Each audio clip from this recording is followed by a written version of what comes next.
that type of honesty with yourself, it's very difficult for some people, and they don't have the tools for it, and they haven't been explained how to do this. Or why you should. Or why you should. Yeah, one of the things that happens when you go through school, you're told what to do. You're never told how to think. You're also told that you're okay the way you are. That's self-esteem, man. Yeah. You're okay the way you are. It's like, no, you're not. And this is another thing. Well, you are and you're not. Right. You're okay as a human. Look, if you want to be a black belt in jiu-jitsu and you just started your first class, you're okay as you are. You're a human.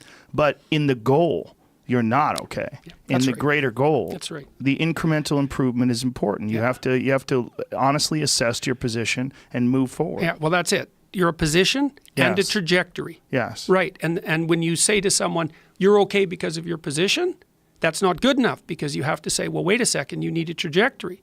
And maybe you're okay if you're okay in your position and your trajectory. But, you know, the self-esteem movements and all of that, well, accept yourself the way you are. It's like, no, because you need a trajectory. And one of the things that I think, one of the reasons that audiences are responding to what I've been saying in my lectures and what I've been writing about is that I don't tell people that they're okay the way they are. No, I say, no, you could be way more than you are.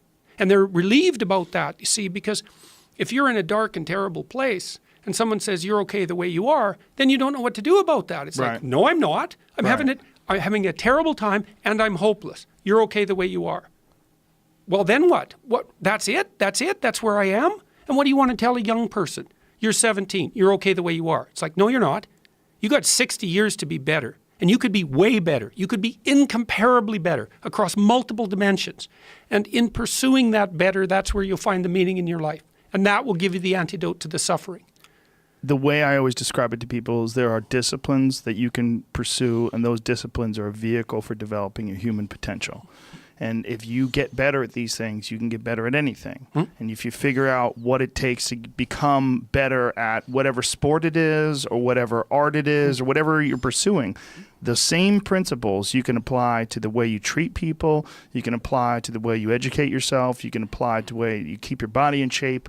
All those things are connected. That's why you have to impose order. People have asked me in my book why I wrote it as an antidote to chaos, you know, because, well, there isn't anything technically wrong with chaos. Chaos is a place of great potential. Well, the question is, what's the proper balance between chaos and order? Chaos, potential, and order.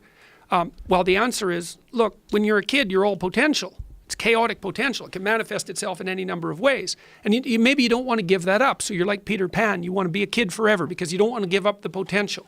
And you look out in the world and all you see are Captain Hooks, you know, who've lost a hand, who are chased by death, because that's the clock in the crocodile. It's already got a taste of him. He's terrified by death and he's a tyrant. Well, I don't want to grow up to be that. So I won't be disciplined at all. Well, that's no good, because the way the potential transforms itself into actuality is through discipline. And so then you, as you said, this is the trick though. You have to pick a path of discipline. What path of discipline you have to pick is a different issue. So there could be a rule. The rule might not be follow this rule.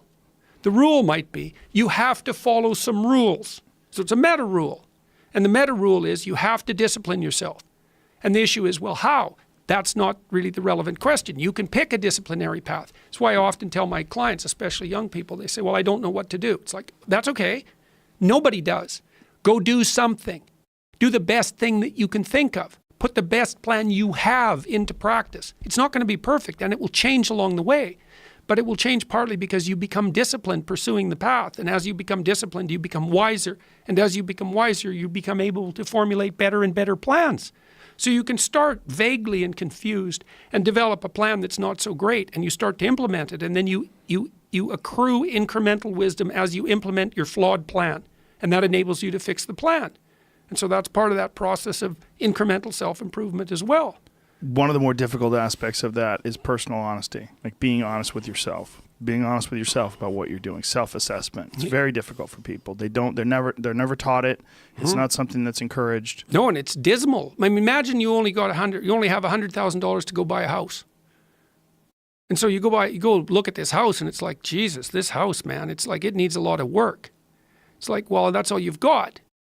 Well, are you going to pretend that the house is okay the way it is? Or are you going to look for where it's rotten and where the plumbing doesn't work and where the stove doesn't work? You have to go and look and see where everything needs to be fixed. And that is harsh, man. And then in order to do that properly, someone has to have taught you, it's, look, you aren't your problems. Well, you are. You're most fundamentally that which, if it confronts its problems, can solve them. And that's the hero myth in a nutshell, by the way. The hero is the person who confronts horrible, chaotic potential and tames it and makes something of it, right? That's the fundamental human story. But the problem is that you have to face what you don't want to face in order to fix it. Yeah. And so you look at all the things about yourself that need to be burned off, that need to be dispensed with. And that, man, especially at the beginning, especially if you're screwed up, that may be like 95% of you just has to go up in flames. And it's painful. Even some of that stuff that you have to burn off doesn't want to die. And it'll scream in agony while you're burning it off. It's not pleasant. But if you know that you're the thing that can transcend your problems, most fundamentally, if you know you're the thing that, if it faces the problems, can transcend them, then you have the faith that would enable you to take stock of who you are. And you have to do that in small steps because most people don't have experience in transcending their problems. So they really don't know what it even feels like. It seems like an alien concept. It seems like something other people can do. But if you do it incrementally, you can show yourself that you can do it. I mean, it's one of the reasons why they have belt systems in martial arts. You start off slow. Oh, my God, I got a stripe on my white belt. Oh, my God, I'm a blue belt. You feel improvement. Yeah. And for some people, it's the first real improvement, marked absolute improvement in their life. Yeah, right. Well, and then that's an interesting thing too, because right there you've got a bit of a measurement system. We have this system set up online called the Future Authoring Program, and last time we implemented it, because we've tested it 3 times,